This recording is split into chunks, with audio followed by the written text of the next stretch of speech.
So hello, everyone, and thank you for attending this presentation. I would like to thank the International Trade Council for inviting me to present this material to you. I'm very excited about this, and I'm excited about the opportunity to do this. Before I get started, I would like to sort of point out the accessory that I am currently wearing. And I apologize for the distraction. I had emergency eye surgery done about a week ago. So the necessity for the eye patch, but hopefully that will not hinder anything in the content of what I'm going to present to you. So that being said, I would like to talk a little bit about myself, just give you a quick little bio.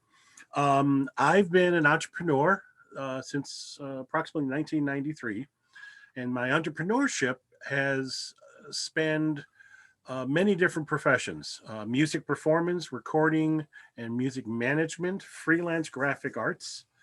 Uh, I was a financial trader for about 12 years, so I got very involved in the markets and how markets move.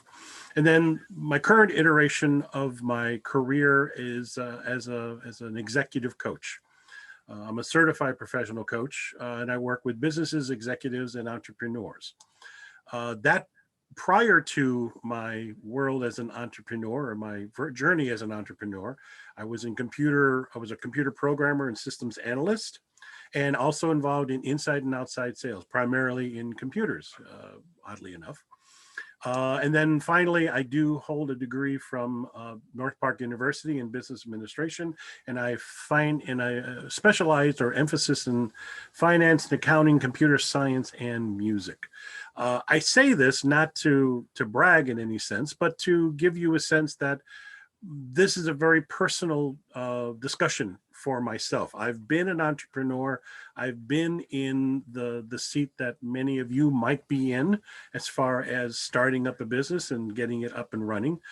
So I understand this world, and I'm speaking to you not only from a professional consultant coaching standpoint, but also from a personal standpoint. I've lived through some of this.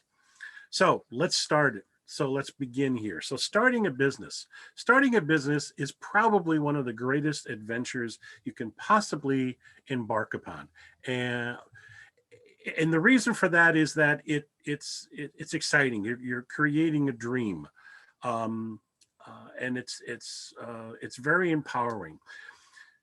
Not only is this exciting, but it can also be a touch scary in what you're about to embark on. And the reason for the scariness, there's often a fear related to the types of decisions you're going to have to make as a business owner.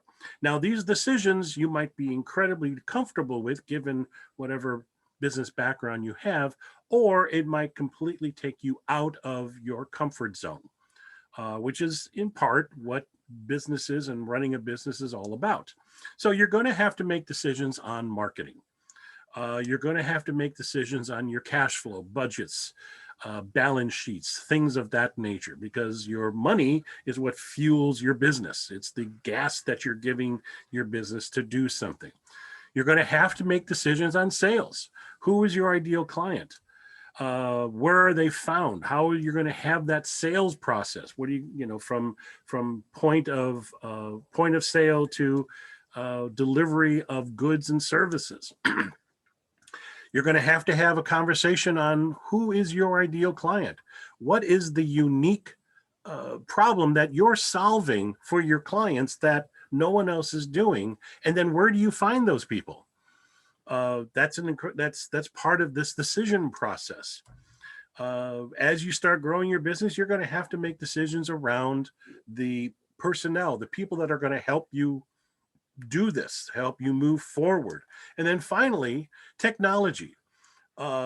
Since March of last year, at least in the United States, this country has been, under lockdown, and technology has been an incredible tool to help us continue with business and to help us continue with enacting and promoting business.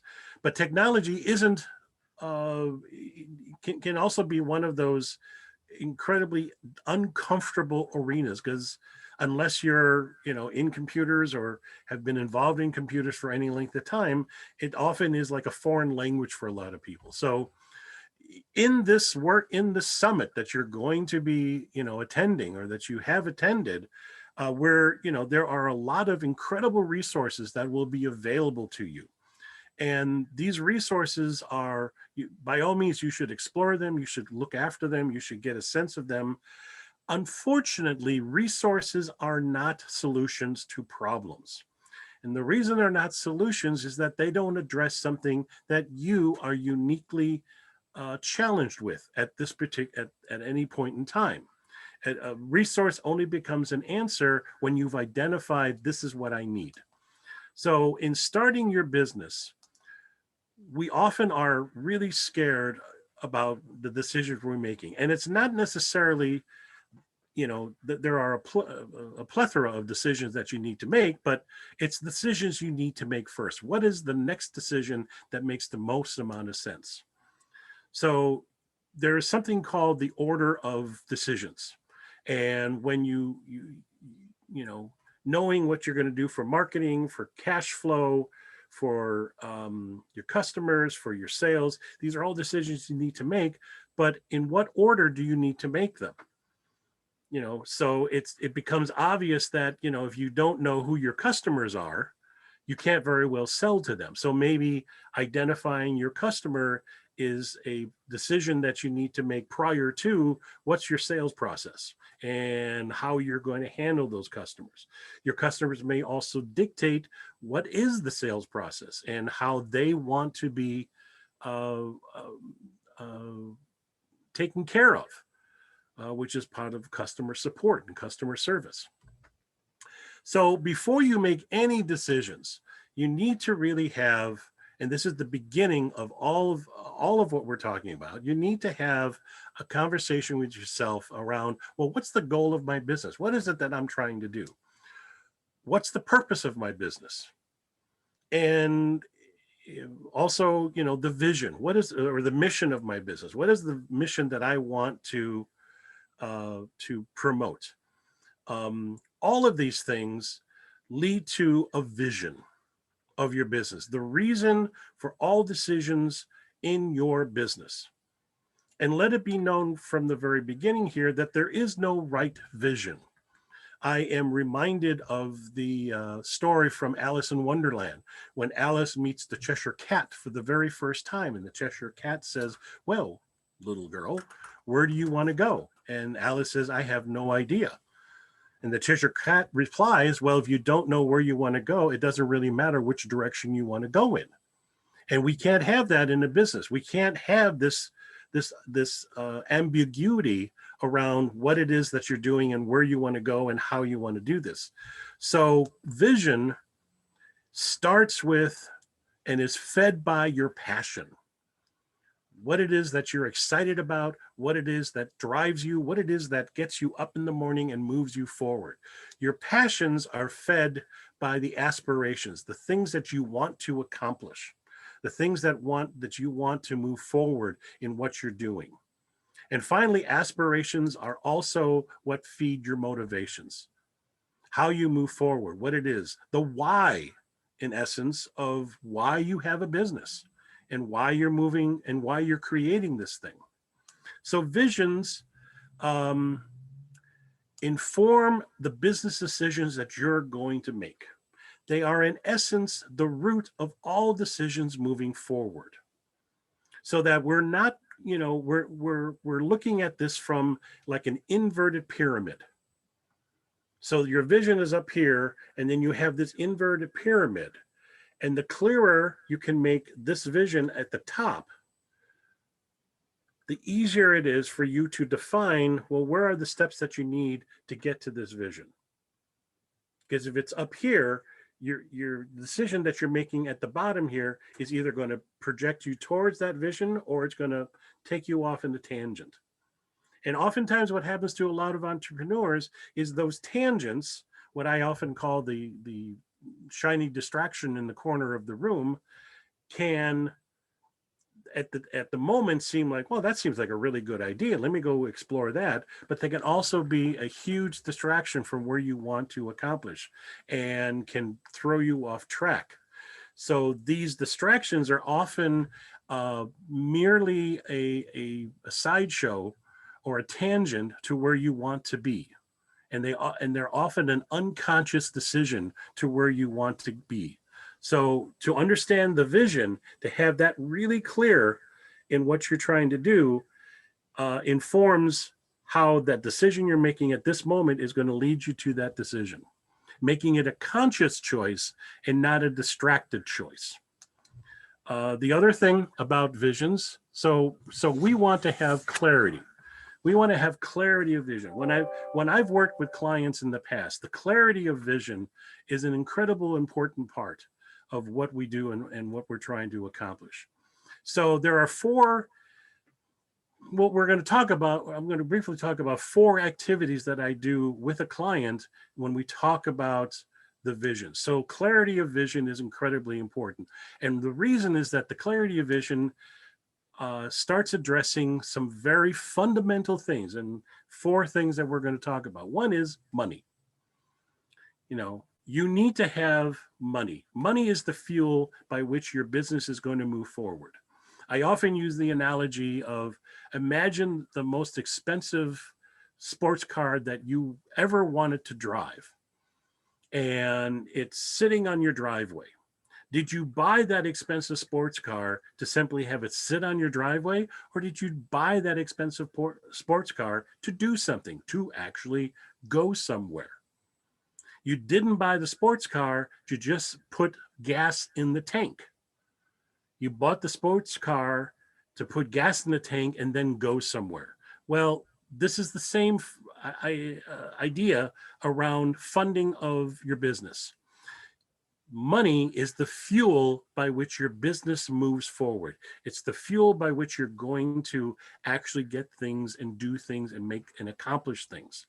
So understanding the vision helps you inform yourself on what is the funding that you need. What are the monies, the funds, the management of the money management that you need to enact to get your business up and running. So that's one of the first things that I talk about when I talk with clients. The other thing is strategy. Strategy are the activities that you realize that help you realize your vision. Strategy is how you are going to envision or how you're going to realize the vision of your business. So a marketing strategy, who you're going to market to, where you're going to market to, in what form are you going to market to? Is it going to be old school and hand out mailers, or is it going to be internet and postings on LinkedIn or other social media platforms? These are all your vision of what you're doing will dictate and will help understand where it is your activities need to be employed. Tactics is the third thing that I talk about with clients. And tactics are the actual individual steps you need to enact your strategy. So in some cases, tactics will be, I'm going to sit down and make, 10 contacts per week in LinkedIn to broaden my base. I'm going to post a blog, and I'm going to publish the blog, and I'm going to do it on a weekly basis. And I'm going to talk about topics that my clients in my marketing strategy are interested in hearing about. Those are just two examples, but those are tactics. They're the steps you're going to enact a particular strategy. So, and finally, not finally, but one of the fourth thing that I usually talk about with clients is mindset of your business, or the mindset of the leader of the company. You are, in essence, the CEO of your company. You might be a startup right now. You might be a one-man operation where you're just simply going about and you've come up with this idea and you're going to move forward with it. And, that's great. Congratulations on that. But the mindset of a CEO is beyond that. It's the difference between working in your business as the technician of your business and working on the business, doing business development, thinking about the big picture, thinking about how you're going to go about making these choices. A perfect example of that would be people in the trades, carpenters, plumbers, electricians. They often are very good technicians in their business. They know carpentry really well. They know plumbing really, really well. But when it comes to being a business owner or becoming the leader of the business, they often don't have that right mindset. They're not situated or set up to kind of take advantage of that. The mindset of you as a business owner is incredibly important. And being able to do that step back and take that big picture view, that 30,000 foot view, and examine the decisions that you've made. How close are you now getting to the vision that you want to create for your company? That's an incredibly important skill set to have, and needs to be addressed as you move forward in your ventures. So some of the things to think about in how you go about doing this. So we talk about vision, and it sounds very simplistic, but really the question is, well, how do I create this? How do I create this clarity? It's not an intuitive process. It can be very difficult to sort of hone in on what are those things that you need. Well, you want to ask yourself a couple of questions. First off, being, what makes you excited about your business? What is it that gets you up and gets your feet on the floor every morning when you wake up? What is that thing? What is that spark that you have that gets you excited about your business?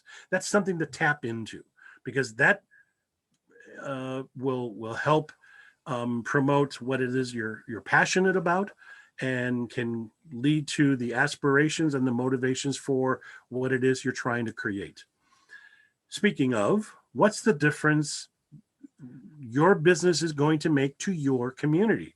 What's the effect you want to have on the people around you, on your community? Maybe you're providing a service to a community that doesn't have this service. This is a brand new service that you're going to provide. Is that the difference you want to make in your community? Um, these are questions to ask yourself, to understand, well, what's the clarity of the vision that you're trying to create for yourself? And then finally, the last question and this is just one of many, many, many questions that you can ask, what do you want to be known for? What is it that you want to stand out? So, at the end of 6 months or 12 months, people are going to say, gee, that guy, he really made a positive change in our business, in our community. What is that thing that you want to be known for at the end of your quest to start your business? And let's also understand here that business is not just professional. We like to think of ourselves as highly compartmentalized. What happens in the business is just the business. What happens at home is just at home. And we're really not that way. Business is a very holistic experience. Business is very, very personal. So what drives you professionally is often what's going to drive you personally. We don't really separate those two. So asking yourself on a personal level, well, how big do I want to become? Having dreams is fabulous, and it helps generate what it is you're doing and how you want to go about doing it.